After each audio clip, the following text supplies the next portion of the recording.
श्री स्वामी समर्थ. तर कशा आहात तुम्ही सगळे? तर नवीन व्हिडिओमध्ये तुमचं सर्वांचं स्वागत आहे.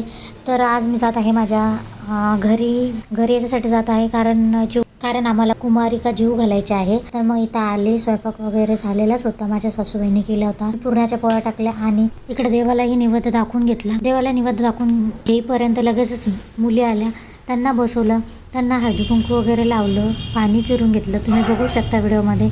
पाणी फिरवलं ताटावरून, त्यांना नमस्कार केला. तर माझ्या सासूबाईंनी लगेच त्यांचेही दर्शन करून घेतले. दोघींचे त्यांचे पाय पडणं झाले. म्हणलं मी जेवण करून घ्या. त्या बसल्या जेवायला. तोपर्यंत चूही त्यांच्या मध्ये गेली. चूलाही बसवलं मध्ये दोघींनी बघा किती छान पकडलं तिला. मग त्यांना वाटलं मी फोटोच काढायली आणि मी काढत होते व्हिडिओ. तर जेवण केलं त्यांनी आरामशी. होते तरी किती छोट्या मुली, थोडं थोडं तर जेवतात. जेवण पण जास्त करत नाही लहान लेकर. स्वयंपाक माझा साधाच होता, फक्त पुरणपोळी होती त्याच्यामध्ये. बाकी बटाट्याची भाजी, वरण भात, भजे, पापड हेच होतं. नंतर दोघींचं जेवण झालं, त्यांची वटी भरली. वटीत दिसत असताना आणि इकडं आज होता रविवारची पूजा मांडलेली होती. नंतर माझ्या नंदाने जेवण केलं, आम्ही जेवण केलं, मग गप्पा गोष्टी केल्या थोडंफार.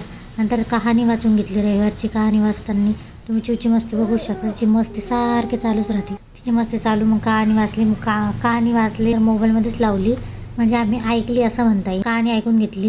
व्हिडिओमध्ये तुम्हाला गाड्यांचा आवाज येत असेल तर प्लीज ॲडजस्ट करून घ्या. रात्री सगळं झोपले आणि मी बघा रात्री मी जागेच, कारण की चिवने रात्री एवढं परेशान केलेलं आहे मला. बिलकुल ती झोपत नव्हती. म्हणजे तुम्ही मस्ती बघा, किती मस्ती करू लागली ती. खूप मस्ती केली तिने. तुम्ही बघू शकता व्हिडिओमध्ये कशी उड्या मारू लागली. तर झोक्यामध्ये उड्या मारत होती ती, कारण बाजूला साईडला फरशी तर दिसते तुम्हाला, तिथं लागायची भीती वाटते. आणि ते मुद्दामून उड्या मारत होती झोक्यात. तिला मी ओरडले जोरात की तुला फरशी लागन जीव. आणि ती आता एवढी शार्प झालेली आहे ना, तिला आपण नको करू म्हटलं तर ती मुद्दामून करते, आपल्याला चिडवते. खूप हुशार झाली आताची. खूप रडली आणि दमून नंतर शेवटी ती झोपली. तर माझा व्हिडिओ कसा वाटला कमेंटमध्ये नक्की सांगा आणि लाईक करायला विसरू नका. सबस्क्राईब पण करा. बाय.